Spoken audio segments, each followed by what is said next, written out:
तो ब्राह्मण लोग जिसके भी यहाँ भोजन करने जाते थे ना, उसके माला फेरा करते।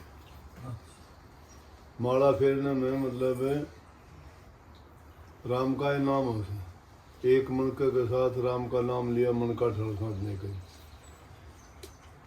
तो यह बहुत बड़ी बात थी। शुभ विचार, शुभ भावना, शुभ आशीर्वाद, शुभ बोलना। ये जिस तरह हम भी किसी ने अगर बोलना हाँ कि तू तेरी लंबी आयु हो, तेरा स्वास्थ्य अच्छा रहे, तेरा ज़िंदगी अच्छी गुजरे, किसी प्रकार का दुख दर्द तकलीफ ना हो, ये किसी को आशीर्वाद देना है, आशीर्वचन नहीं है। तो जिसके यहाँ भोजन करते थे उनके बैठ के पहले घंटा आध घंटा भजन किया करते, और उसमें उस घर वाले के लिए दुआ मांगते कि भाई मालिक इनके घर में सुख शांति समृद्धि खुशहाली दे। लेकिन ब्राह्मण होते थे वो, ब्राह्मण उसको कहते हैं, ब्राह्मण सोई जो ब्रह्म पिछाणे, बाहर जांदा भीतर आने, दया जनेऊ घट में राखे, पांचों बसकर झूठ नहीं बाखे, काम क्रोध लोभ मोह अहंकार न होई, और चरण दास ब्राह्मण है सो। सुखदेव मुनि हुए न, चरणदास जी उनके शिष्य थे। उन्होंने ज्योतिष के बारे में, सर्वोदय के बारे में और इन चीज़ों के बारे में बहुत कुछ लिखा है। सर्वदा यूं देख के सोच के बता देना कि भाई तेरा ये काम अच्छा होगा, ठीक होगा या गलत होगा। आदमी के बोलने से, सामने आने से, उसके दाएं बाएं खड़े होने से, ये कुछ एक चीज़ ऐसी होती है जब आदमी किसी महापुरुष के पास जो जानकार होता है, जो इन चीज़ों के बारे में समझ रखता है, उससे पूछते हैं तो वो इन बातों का ज्ञान जो सबसे अच्छा सर्वोदा था वो चरणदास जी का था। वैसे तो दिल्ली में रहे वो ज़्यादा करके, सहजोबाई का जो नाम सुना वो चरणदास जी की शिष्य थे। बहुत उच्च कोटि की महात्मा हुई है वो। तो ब्राह्मण का काम ये था। लेकिन अगर कोई, चाहे जाति का नाम नहीं है ब्राह्मण, ये नेक काम करता है, ब्रह्म को वही पहचानता है जो प्रभु की भक्ति करता है। काम क्रोध लोभ मोह अहंकार को छोड़ के वो आदमी पवित्र पाक साफ हृदय वाला हो जाता है। मोह ममता उसके नज़दीक नहीं होती। तो चरणदास जी ने कही कि वास्तविक ब्राह्मण वही है। तो वो ब्राह्मण अगर तुम्हारे घर में भोजन जीमता है, तुम्हें आशीर्वाद देता है, तो उसका आपको बहुत उत्तम फल प्राप्त होता है। इसलिए ये ब्रह्म भोज का या भोजन, ब्राह्मण को भोजन खिलाने का संतों के बारे में भी कही है कि 68 का फल एक है द्वारा संत जिमाया। कि संत महात्मा को अगर हम अपने घर में लाके भोजन खिलाते हैं तो यूँ समझो कि 68 तीर्थों का फल प्राप्त होता है। तो पुराने ज़माने में एक सम्मान की बात भी थी कि किसी आदमी को आदर और सम्मान के लिए उसको घर बुला के भोजन पे बुलाते हैं ना। जैसे अब भी हम ब्याह शादियों में पार्टी करते हैं या बारात लेके जाते हैं या ख़ास अवसरों पर भोजन पे बुलाते हैं, ये वो अच्छी परिपाटी थी, किसी को सम्मान इज्जत देने के लिए ये भोजन की परंपरा चली थी। तो जिस आदमी को बुलाते हैं, ब्राह्मणों को तो बुला के दान दक्षिणा देते थे, भोजन खिलाते थे।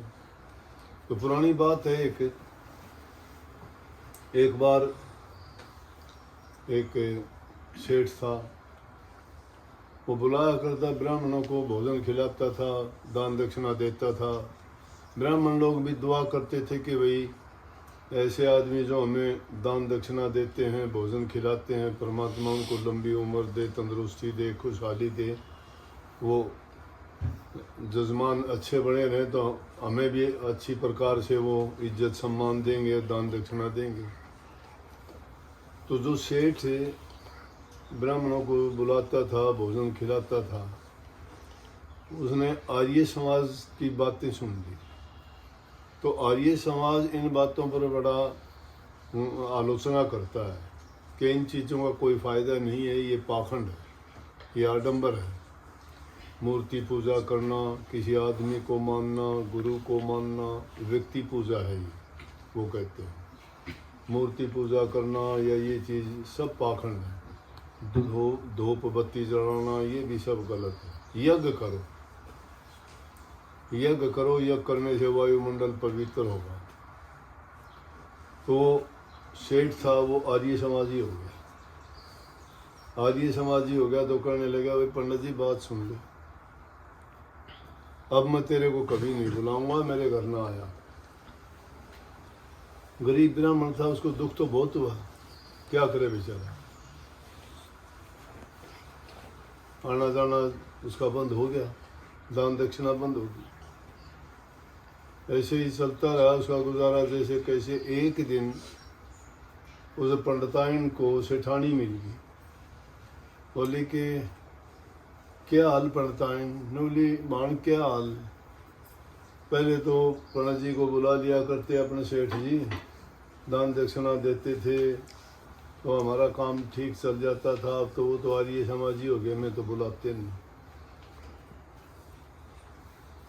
स्त्री जाति का हृदय बड़ा कोमल होता है, दया ज़्यादा होती है।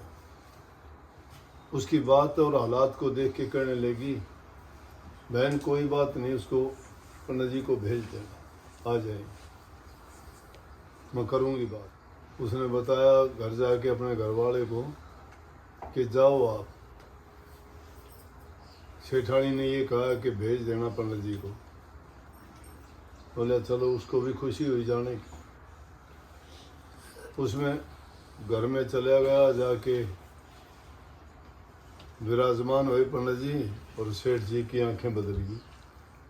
बोला किसने बुलाया इसको? अपनी घरवाली से कहा। बोला कि ज़्यादा ज़ोर से ना बोलो, गुस्सा ना करो, मैंने बुलाया है। बोला क्यों बुलाया, किस लिए बुलाया? जब मैंने कह दिया था हम ना दान दक्षिणा देंगे, तुझे आना भी नहीं। बोला कि घर आए इंसान की बेइज्जती नहीं करते। सही दुश्मन भी किसी के घर आ जाता है ना, वहाँ उसको आए का आदमी आदर ही करना चाहिए। जब किसी के घर आए आदमी को, अगर आप चाहे उसने कितना भी आपका वो नुकसान किया है, चाहे आपके साथ झगड़ा किया है, चाहे आपके साथ शत्रुता रखता है, लेकिन आपके घर आ जाता है तो उसको कभी गलत ना बोले। कहने लगी कि देखो पंडित जी को गलत ना कहो, मैंने बुलाया है और अपने घर आया है। घर आए आदमी को बेइज्जत नहीं करते। बोला मैं इसको कुछ नहीं दूंगा। नहीं बोला दान दक्षिणा ना दे, ना देना, लेकिन बोल तो इज्जत से और प्यार से, ढंग से। बोला चलो तू कहती है मैं चुप हो जाता हूँ, लेकिन बोली कुछ ना कुछ तो घर आया है, खाली अगर भेजोगे तो भी गलत है। अगर कोई इंसान आपके पास लेने के लिए आता है, उसके दिल में एक आस है कि मेरी आस वहाँ से पूरी होगी, मुझे वो चीज़ उस व्यक्ति से मिलेगी। वो आस लेके आता है। अगर उस आस लेके आए आदमी को आप निराश लौटा देते हो ना, तो समझो कि वो भी आपके सिर पाप छोड़ के चला जाता है। अगर ना तो हो तो आप मजबूर हो, लेकिन आपके पास है तो अगर पूरा नहीं तो कम से कम उसको खाली हाथ ना लौटाओ। एक आदमी आस लेके आता है, उसको खाली अगर लौटा दिया तो समझो कि आप भी खाली हो गए। उसके बदले में आपको भी कोई अच्छा शगुन नहीं मिलेगा। बोली कि घर आया आपने, खाली तो ना भेज, फिर भी ब्राह्मण है। सेठ जी ने क्या किया कि गुस्से में आके केले के छिलके थे वो दे। बोला ले पंडित जी डलवाइए।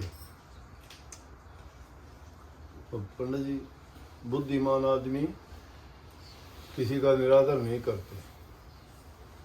और फिर देने वाली चीज़, छिलका कोई देने वाली चीज़ थोड़ी थी। पंडित जी ने अपनी जो चादर थी वो उसके सामने कर, जोड़ी कर, छिलके उसमें डाल दिए। बोला कि ये ले। गुस्से में उसने उनको बोझ लिया और लेके घर आ गया। घर में आया तो सेठानी वो पंडिताइन दरवाजे पे खड़ी इंतजार कर रही थी कि सेठ के घर गया कुछ लेके आएगा। जब देखा उसने बात करी कि बताओ क्या हाल रहा, जजमान के घर गए थे, कैसा इज्जत सम्मान क्या दिया लिया, क्या दान दक्षिणा। पंडित जी नाड़ी हिलाई, बोले कि नहीं। बोले क्यों, क्या बात हुई। बोला कि बस क्या बताऊं। बोला कि ये दिए केड़े के छिलके। बोली ओहो, चलो सेठ ने दान दक्षिणा देने सीख तो ली ना, बंद कर दी थी, आदत तो दे दी, आज छिलके दिए, कल को अच्छी चीज भी देगा। बोला कि बाहर फेंक दे हिंद।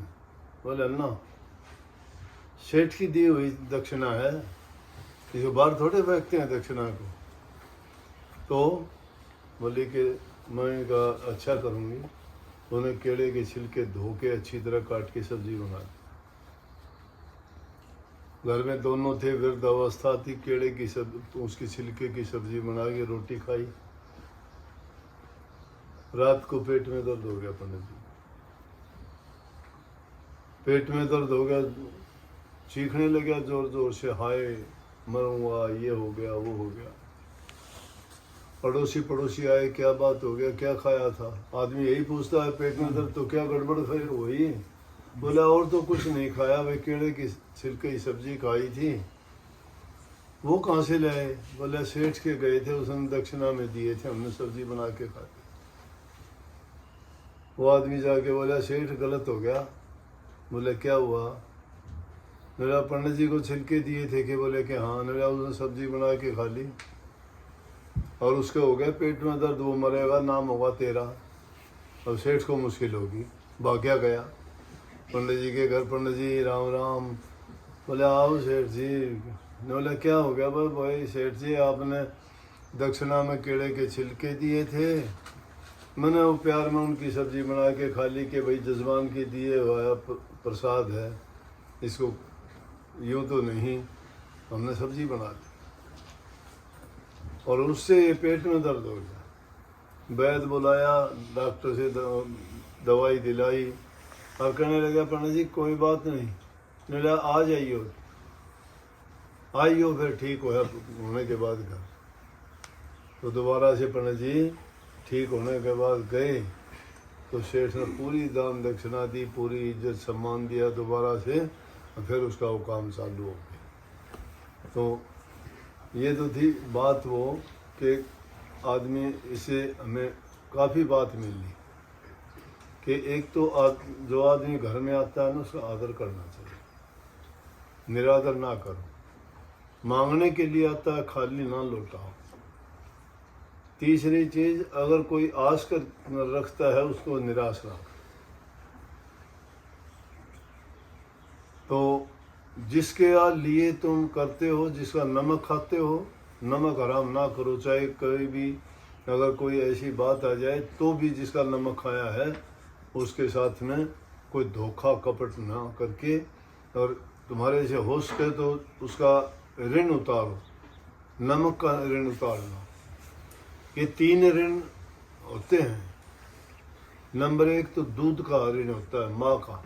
माँ अपना दूध पिला के बच्चे को पैदा करती है, और जो बच्चे अपने माँ बाप को फिर ठुकरा देते हैं उनको कभी शांति नहीं मिल पाती। इसलिए दूध का ऋण उतारना चाहिए। बच्चा बच्ची का फर्ज बनता है कि अपने माँ बाप को बुढ़ापे में सुख दे, उनको हर प्रकार से उनकी मदद और सहायता करे। ये ना देखे कि वो कैसे हैं, ये ना देखें, क्योंकि हमारा शरीर उनसे बड़ा जीवन उन्होंने दिया और हमें अपना दूध पिला के जिन्होंने पाला, तो उनके हमें इज्जत सम्मान मान रखना हमारा सबसे बड़ा धर्म है।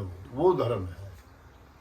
चाहे बेशक मंदिर मस्जिद ना जाओ, बेशक इन गुरुओं के पास ये तोहफे भेंट लेके ना जाओ, लेकिन अपने माँ बाप का इज्जत और सम्मान अगर जो इंसान करता है, वो सब देवताओं को, सब जो मालिक है उसको भी वो खुश कर लेता है, उसको और कहीं जाने की ज़रूरत नहीं है। और जो इन धर्मों को निभाता है वही आदमी सच्चा इंसान कहलाता है। यही सच्ची भक्ति भी है। दूसरा चीज है नमक का, जिसका भी तुम नमक खा लेते हो ना। अब देखो महाभारत का युद्ध हुआ, पता था भीष्म पितामह जैसे धर्म और अधर्म की लड़ाई में अधर्म का साथ दे रहे थे। क्यों दे रहे थे? नमक दुर्योधन का खा रखा था उन्होंने, युधिष्ठिर का नमक नहीं खाया था उन्होंने। जिसका नमक खा, पता था कि दुष्ट आदमी है, लेकिन उनका नमक खा रखा था, इसलिए नमक हरामीपन नहीं किया उन्होंने। युद्ध में भी साथ अधर्म के साथ खड़े रहे। तो कभी भी नमक को हराम नहीं करना चाहिए। दूध का हो गया। और तीसरा ऋण होता है गुरु का। गुरु सबसे ऊंची तुम्हें नाम की बख्शीश करता है। और जो नाम लेने के बाद में गुरु के प्रति या उनकी आस्था के प्रति अगर अपने विचार बदल लेता है और उसके जीवन में इस प्रकार की कटुता आ जाती है, तो समझो कि उसने नाम को लगा दिया है। तो नाम, दूध, नमक की तीन चीजें ऐसी हैं जो इनको पूर्ण रूप से जो इंसान निभाता है ना, वो जीवन में कभी दुखी नहीं रहता, वो संतुष्ट रहता है, उसको आत्मिक शांति मिलती है। वो अपनी आत्मा की ओर से बरी है कि मैंने कुछ गलत नहीं किया। और जो इन चीज़ों को निभाता है वो आदमी गलत करता भी नहीं है। गलत वही करता है जो या तो नमक हरामी हो जाए, या गुरु का द्रोही हो जाए, या माँ बाप के दूध को लजा दे। वो जिनको ये लज्जा रहती है वो इंसान एकदम पाक साफ पवित्र है, और वही इंसान भक्ति कर सकता है, साक्षात रूप में परमात्मा के दर्शन वो कर सकता है। चाहे और कोई चीज़ वो ना करो तो भी उसको शांति रहेगी। तो हम भी दुआ करते हैं मालिक इस घर में भी जिस तरह से सबके लिए करते हैं, सुख शांति खुशी दे भाई। राधा